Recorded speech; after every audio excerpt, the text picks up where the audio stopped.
Nós vamos abrir, irmãos, a palavra de Deus na carta de Paulo aos Romanos, capítulo 2. E vamos ler do verso 1 ao verso 5. Romanos 1, de 1 a 5, dando sequência à nossa série de exposições na carta aos Romanos. Portanto, és indesculpável, ó homem, quando julgas, quem quer que sejas, porque no que julgas a outro, a ti mesmo te condenas, pois praticas as próprias coisas que condenas. Bem sabemos que o juízo de Deus é segundo a verdade contra os que praticam tais coisas. Tu, ó homem, que condenas os que praticam tais coisas e fazes as mesmas, pensas que te livrarás do juízo de Deus? Ou desprezas a riqueza da sua bondade, tolerância e longanimidade, ignorando que a bondade de Deus é que te conduz ao arrependimento? Mas segundo a tua dureza e coração impenitente, acumulas contra ti mesmo ira para o dia da ira e da revelação do justo juízo de Deus. Até aqui, queridos, a leitura da palavra de Deus. Eu queria que você imaginasse a seguinte cena agora. O apóstolo Paulo, num espaço público na cidade de Roma, a quem essa carta foi endereçada, e ele dizendo o que ele disse no capítulo 1.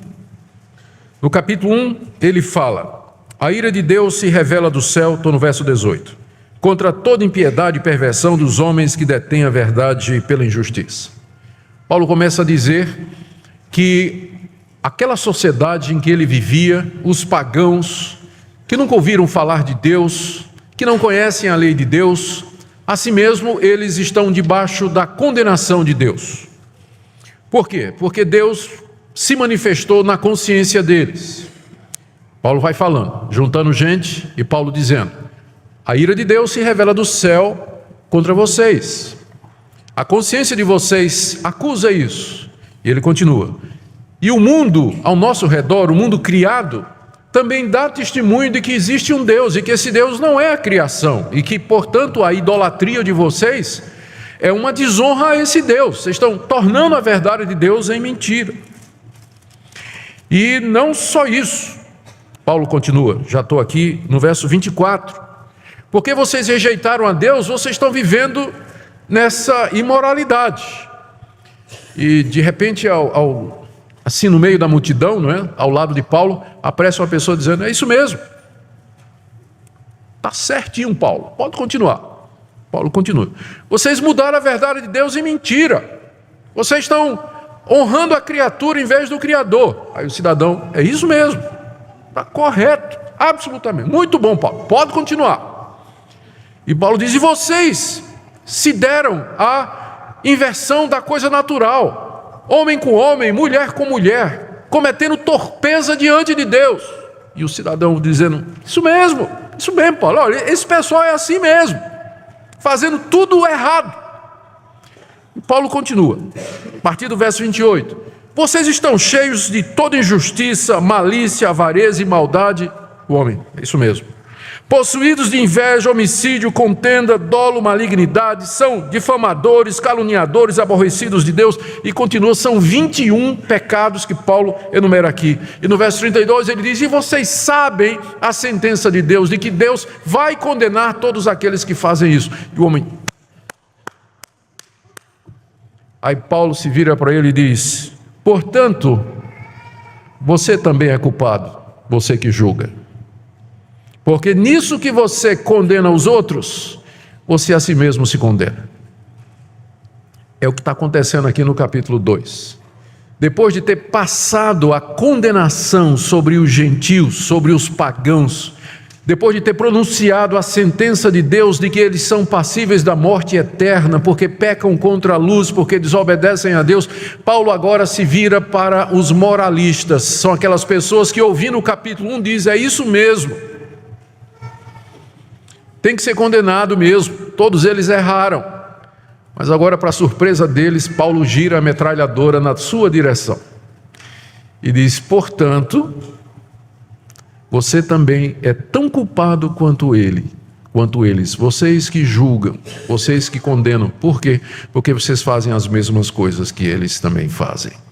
E a partir do verso 1, aqui no verso 1 até o verso 5, você tem o apóstolo Paulo se dirigindo a um interlocutor imaginário. Essa era uma figura de retórica muito comum naquela época, chamada de diatribe, em que uma pessoa que estava falando, um filósofo, um palestrante, um orador, ele se dirige a uma pessoa imaginária com quem inicia um diálogo para dar força ao seu discurso, tornar vívida a sua palavra. E aqui Paulo começa a se dirigir a esse homem, não é, imaginário, que é uma pessoa que está concordando com o que ele está dizendo no capítulo 1 e julgando e condenando aqueles gentios. E Paulo se vira para ele e aqui no texto faz 5 acusações contra ele. 5 acusações. Aqui no capítulo 2, que Paulo começa usando esse recurso de retórica, de conversar ou falar, se dirigir a esse opositor imaginário.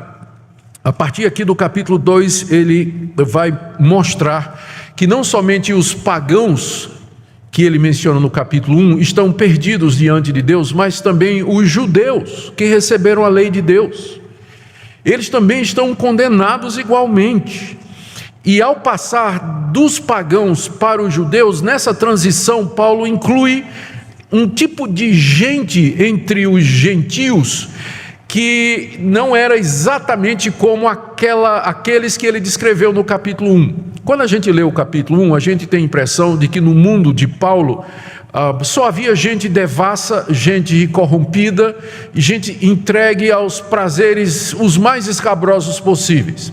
Não é verdade. Na época de Paulo havia filósofos, como por exemplo os estoicos, que tinham um alto padrão moral, que condenavam a luxúria, a inveja, condenavam a busca pelo poder, a imoralidade. E havia filósofos que condenavam a homossexualidade, que era tão comum no Império Romano e na cultura greco-romana daquela época.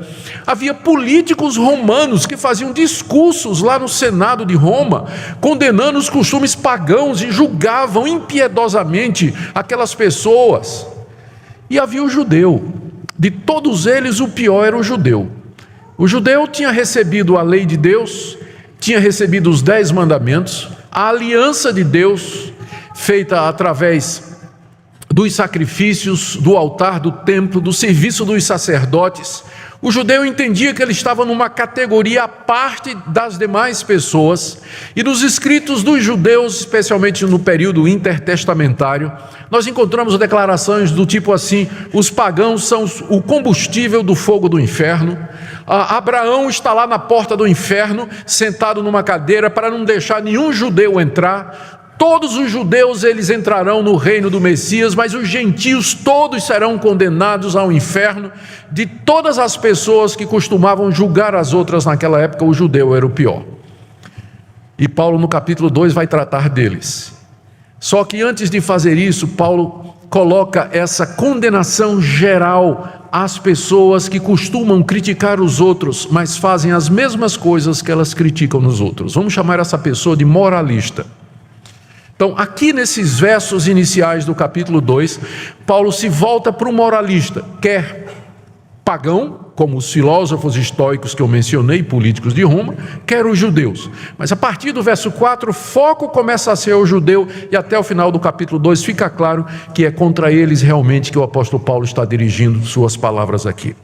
Ele traz 5 acusações contra os moralistas. A primeira está aí no verso 1. O moralista, aquele que julga e condena os outros, é tão culpado e sem desculpa como os pagãos que ele mesmo condena. Verso 1: portanto, és indesculpável, ó homem, quando julgas, quem quer que sejas, porque no que julgas a outro, a ti mesmo te condenas, pois praticas as próprias coisas que condenas. Aqui nós temos 3 razões que o apóstolo Paulo coloca para essa primeira acusação. A primeira razão é a seguinte: você é indesculpável e vai ser condenado porque você pratica as mesmas coisas que você condena nos outros. É isso que Paulo está dizendo para aquele moralista ali naquele momento.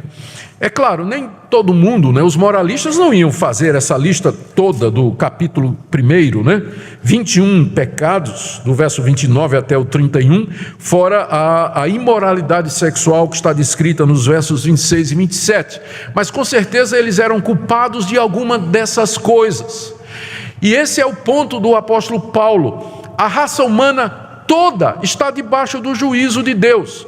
E o fato de que uma pessoa aponta o erro de outros não a faz melhor diante de Deus. Na verdade, aumenta até a sua responsabilidade, porque ela está fazendo as mesmas coisas que ela condena.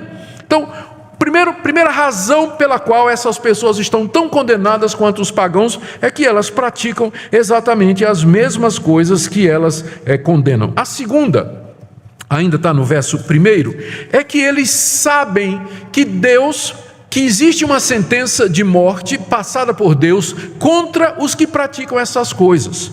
Veja que o verso 1 começa com essa palavra portanto.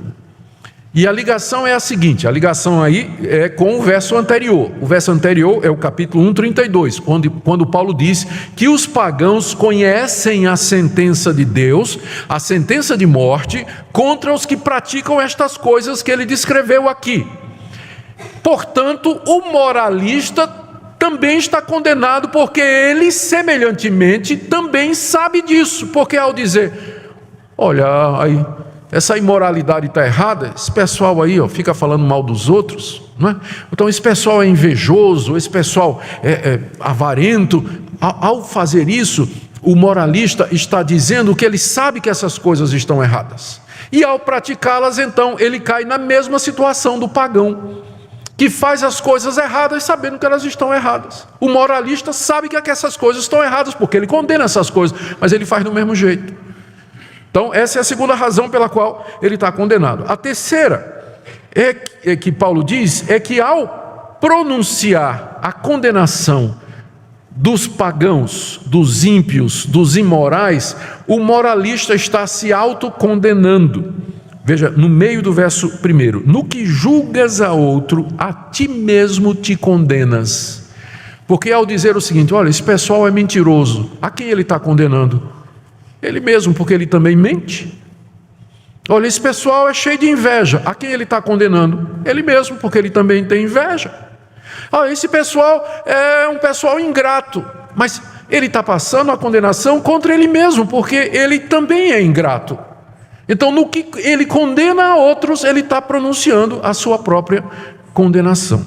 Note que a palavra que aparece aqui no verso 1, portanto és indesculpável, é aquela mesma palavra que a gente viu alguns sermões atrás, no capítulo 1, no verso 20, quando Paulo, depois de dizer que Deus se revelou na natureza, dando testemunho de si mesmo, ele conclui dizendo que tais homens são por isso indesculpáveis. Mas agora, não só os pagãos que nunca ouviram a lei de Deus são indesculpáveis porque têm o conhecimento de Deus no coração e refletiram na natureza, mas também o moralista, aquele que julga, aquele que critica, aquele que condena os outros, ele também está se condenando no mesmo ato e ele é tão indesculpável como os pagãos.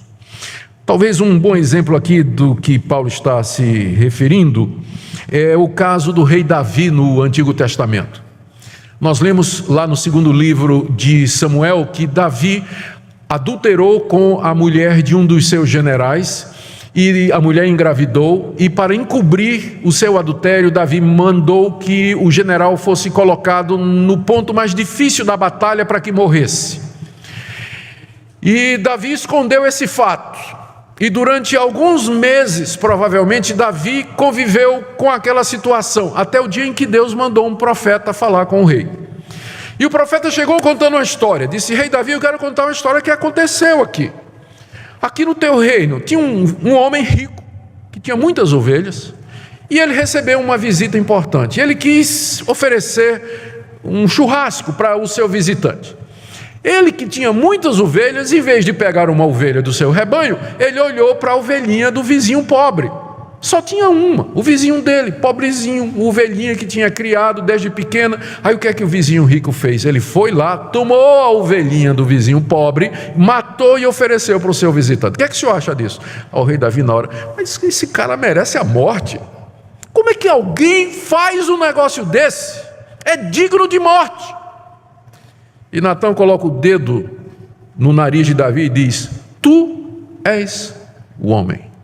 Essa história é sobre você, Davi, que tomou a mulher do seu próximo. Ou seja, ao condenar aquele homem rico que tinha tomado a ovelhinha do pobre, Davi estava se condenando. É disso aqui que Paulo está falando, que na hora que nós apontamos o dedo, tem 3 apontando de volta para nós. 3 apontando de volta para nós. É preciso fazer um esclarecimento aqui, que o apóstolo Paulo não está proibindo o julgamento justo. Porque há situações em que nós precisamos avaliar as ações, comportamentos e atitudes das pessoas e chegar a uma conclusão. Lá em Mateus capítulo 7, verso 1, Jesus disse: não julgueis para que não sejais julgados. Mas logo adiante ele diz assim: cuidado com os falsos profetas. Ora, como é que eu vou ter cuidado com os falsos profetas se eu não fizer um julgamento para saber quem é falso e quem é verdadeiro? Então, é claro que tem momentos que a própria Bíblia manda que a gente examine todas as coisas, que a gente teste a verdade, para que nós tenhamos uma avaliação do que vem de Deus e de que não vem. Não é esse tipo de julgamento que Paulo está condenando aqui, mas do julgamento hipócrita, quando as pessoas criticam o comportamento dos outros, estendem o dedo para os outros, mas elas mesmas fazem essas coisas. E na época de Paulo, eram os moralistas, os estoicos, os filósofos e os políticos de Roma, alguns, e especialmente o judeu que gostava de condenar o resto da humanidade e se esquecia de que também, ou não queria ver que estava praticando as mesmas coisas. Então essa é a primeira coisa que Paulo diz ao moralista, ou seja, você é tão culpado e sem desculpa como os pagãos que você mesmo condena, porque você pratica as mesmas coisas e você sabe que essas coisas estão erradas e fazendo isso você se autocondena. Segunda coisa que Paulo diz, está no verso 2, é que ele vai ser julgado, ele, o moralista, não é? Ele vai ser julgado por um Deus que é verdadeiro no dia do juízo. Verso 2: bem sabemos que o juízo de Deus é segundo a verdade contra os que praticam tais coisas. Aqui o apóstolo Paulo, ele estabelece um ponto de contato com o moralista, um ponto de concordância. Ele diz assim: vem cá, nós dois sabemos nós dois concordamos de que Deus, quando julga as pessoas, ele julga com verdade. Bem sabemos, nós dois, não é? Paulo e a pessoa com quem ele está falando, nós dois sabemos que o juízo de Deus é segundo a verdade contra os que tais coisas praticam. Ou seja, Deus é verdadeiro. Isso significa que ele não faz acepção de pessoas no julgamento, que ele vai julgar as pessoas de acordo com o que é verdadeiro. Nós dois sabemos disso, não é verdade? Eu fico imaginando o moralista dizendo: eu sei, eu concordo exatamente que Deus é verdadeiro e que ele vai julgar as pessoas de acordo com aquilo que é verdade e não vai fazer acepção de pessoas. E aí então Paulo prepara o estágio para o ponto número 3, a terceira acusação. Logo, Paulo diz: você é um presunçoso se você está pensando que Deus vai abrir uma exceção no seu caso. Se você concorda comigo que Deus é verdadeiro e que ele vai fazer o juízo imparcialmente, o que leva você a pensar que ele vai fazer uma exceção no seu caso? E 3 argumentos aqui. Verso 3: tu, ó homem, que condenas os que praticam tais coisas e fazes as mesmas, pensas que te livrarás do juízo de Deus? Você concorda comigo, verso 2, que Deus é verdadeiro no julgamento. Por que então você está pensando que você vai escapar do juízo de Deus ao criticar e condenar os outros? O que Paulo está dizendo aqui pode ser resumido da seguinte maneira: primeiro, Deus vai julgar um dia a humanidade de acordo com as obras que as pessoas cometeram, de acordo com as atitudes, a prática, a escolha, as decisões, o caminhar e o viver aqui. e não de acordo com suas palavras. Deus não vai lhe julgar de acordo, ou escolher o seu discurso religioso como sendo o critério de lhe condenar ou não. O que ele vai julgar são as suas obras, porque as obras revelam o verdadeiro estado do coração. As palavras enganam, mas as obras trazidas à luz, elas expressam a verdade do coração. Deus então um dia vai julgar as pessoas de acordo com suas obras. Isso é o ensino da Bíblia do começo ao fim. Segundo, se uma pessoa que é moralista condena o erro das outras, como aqueles filósofos e como os judeus, mas praticam as mesmas coisas que os outros praticam, Deus vai julgá-los exatamente como julgaria um pagão.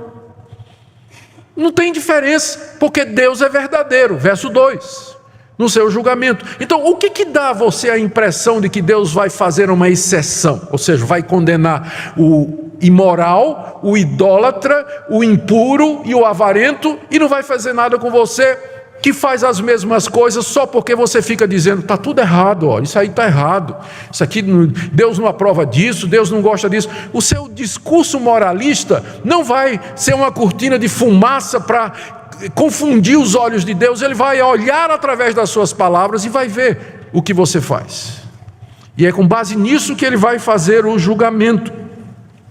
Você não vai se livrar do juízo de Deus simplesmente aderindo a uma igreja, se tornando religioso, fazendo um discurso religioso, condenando o erro dos outros, porque Deus na verdade vai nos julgar segundo a verdade pelas obras que nós praticamos. Por que você pensa, verso 3, que você vai se livrar do juízo de Deus? Quarta condenação que Paulo pronuncia sobre o moralista, e aqui ele já está afunilando, está chegando agora no judeu. Era quem ele tinha em mente desde o começo, mas ele começa do geral e está indo para o particular, porque de todos os moralistas, o pior era o judeu na sua época. Então ele vai fechando aqui e diz, no verso 4, seria a quarta acusação: vocês nunca compreenderam a bondade de Deus para com Israel. Vocês nunca compreenderam por que Deus foi bondoso com a nação de Israel. Veja o verso 4. Ou desprezas a riqueza da sua bondade e tolerância e longanimidade, ignorando que a bondade de Deus é que te conduz ao arrependimento. Deus havia sido muito bondoso com a nação de Israel. Aqui são usadas 3 palavras, não é? No verso 4, tu desprezas, primeiro, a riqueza da bondade de Deus. Deus não é somente rico, ele não é somente bondoso, ele é rico em bondade. Significa que ele tem bondade suficiente para derramar abundantemente sobre todos nós. Ele é bom assim, ele é bilionário em bondade. Ainda que Deus derramasse bondade sobre cada um dos seres humanos que viveram, vivem, viverão sobre a terra, ainda assim sobrava.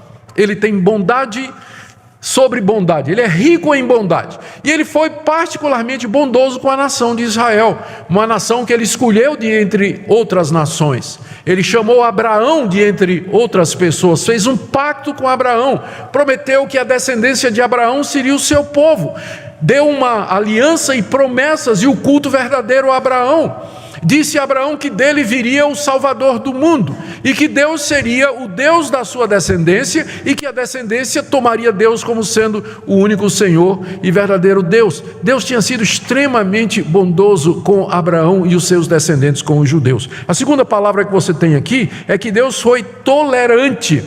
Tolerância significa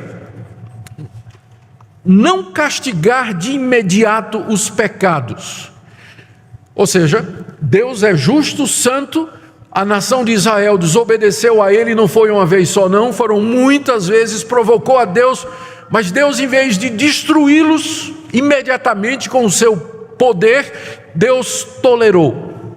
Ou seja, não é que Deus fez vista grossa, mas Deus simplesmente disse, eu não vou castigar ainda.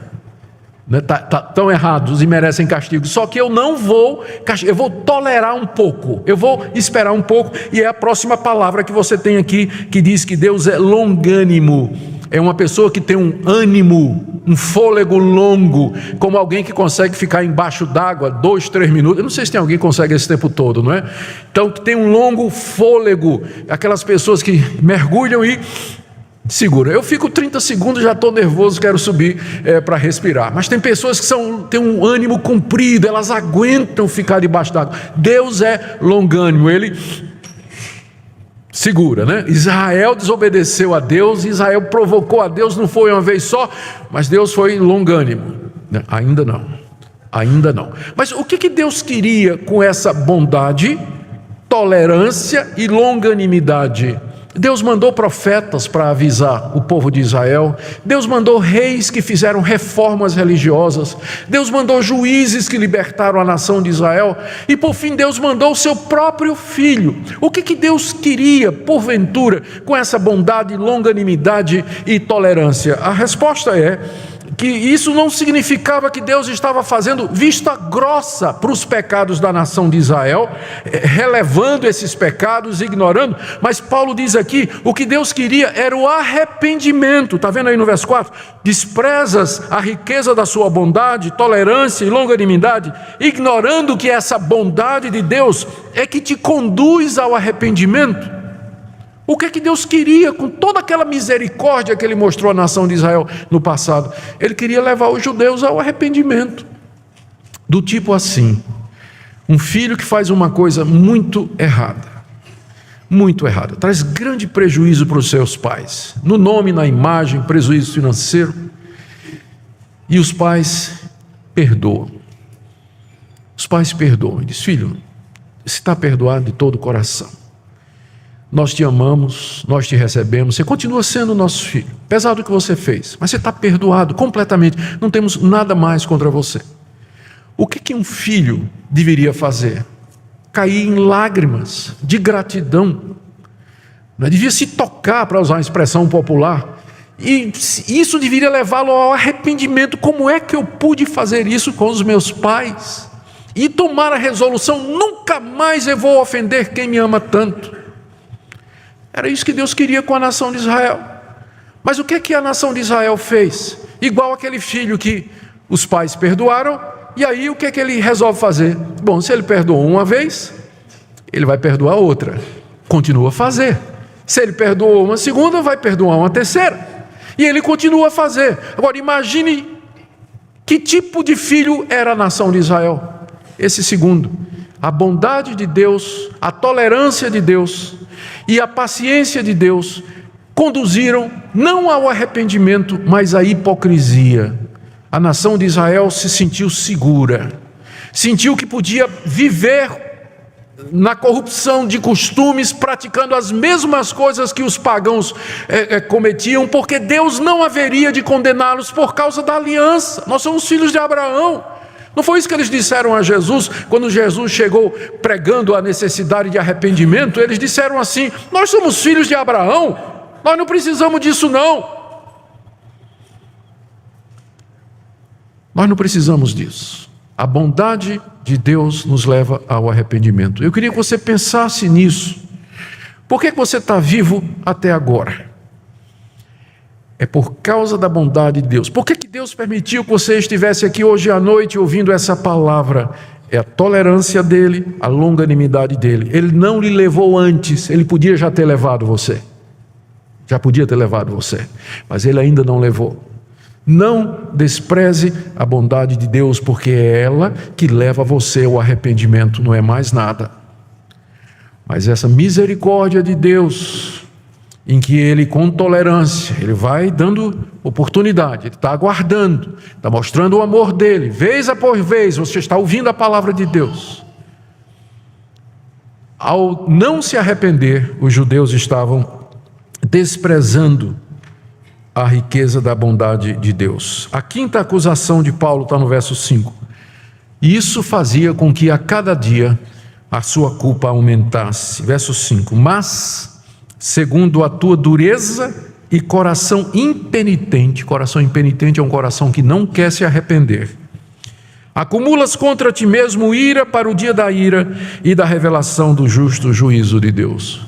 Cada crítica que o judeu fazia ao pagão e ele mesmo cometia aquelas coisas, ele estava acrescentando ira, acumulando ira, que estava sendo reservada para ser derramada sobre ele no dia do juízo. Ele estava entesourando castigo para si. Cada acusação aumentava a ira de Deus contra ele. Cada crítica, cada condenação aumentava o juízo de Deus contra ele.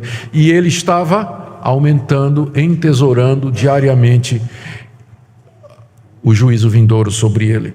Ou seja, Deus queria que ele se arrependesse, mas o coração se endureceu, diz aí o verso 5, o coração se endureceu, o coração se tornou impenitente, não quis se arrepender, passou a julgar e condenar os outros, enquanto ele mesmo praticava as mesmas coisas, e achava que estava livre do juízo de Deus, mas na verdade estava apenas acumulando dia a dia ira contra eles mesmos para o dia do juízo. Queridos, que passagem penetrante para nós.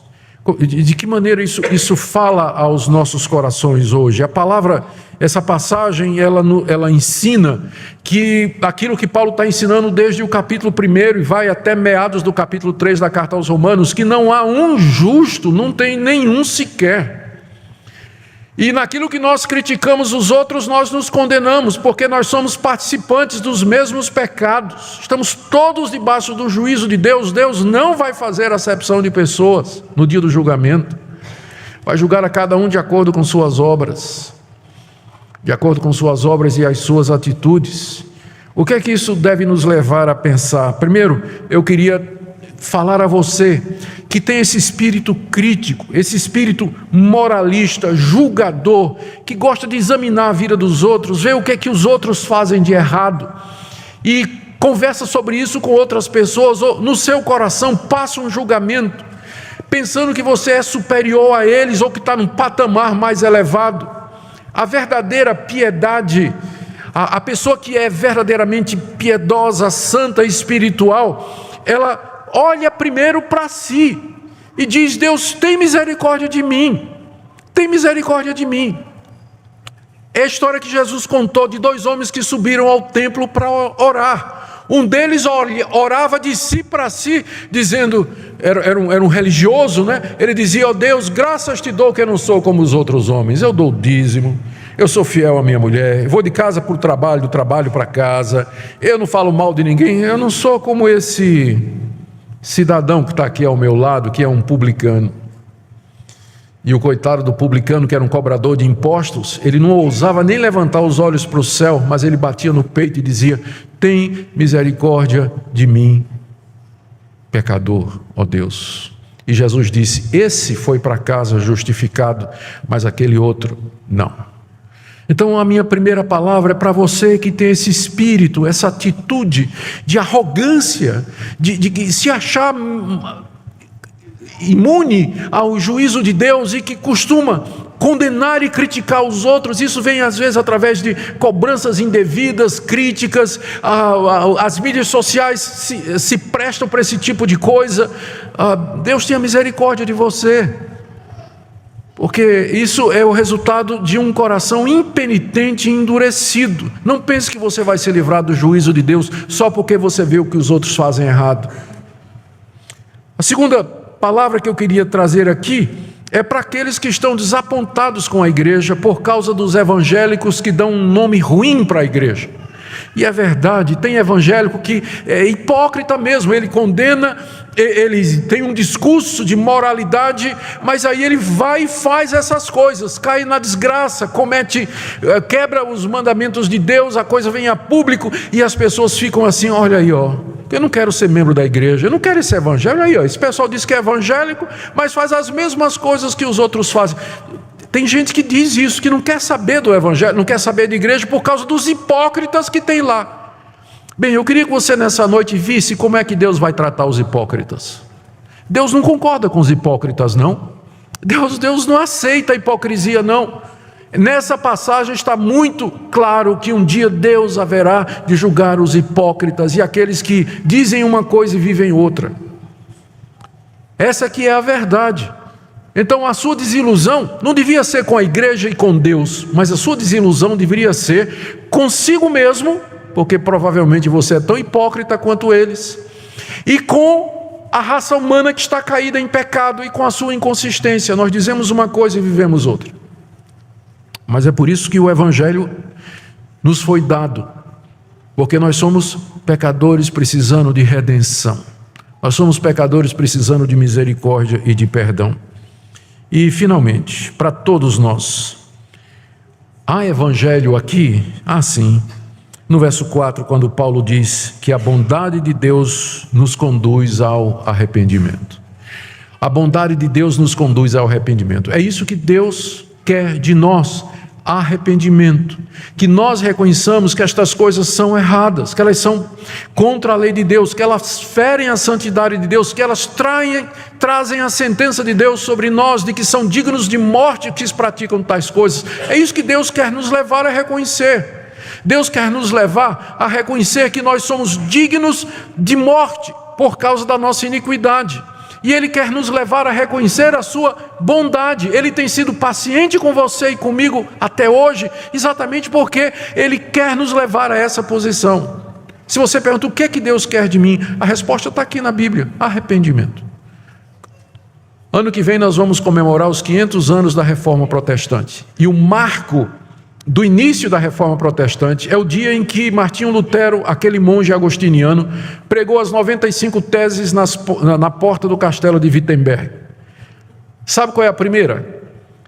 Segunda e terceira. As primeiras teses dele é que o cristão, que a penitência não é um ato de você ir no confessionário pedir perdão ao sacerdote e aí então você vai fazer tantas Ave-Marias e tanto Pai Nosso ou qualquer outra penalidade. Não.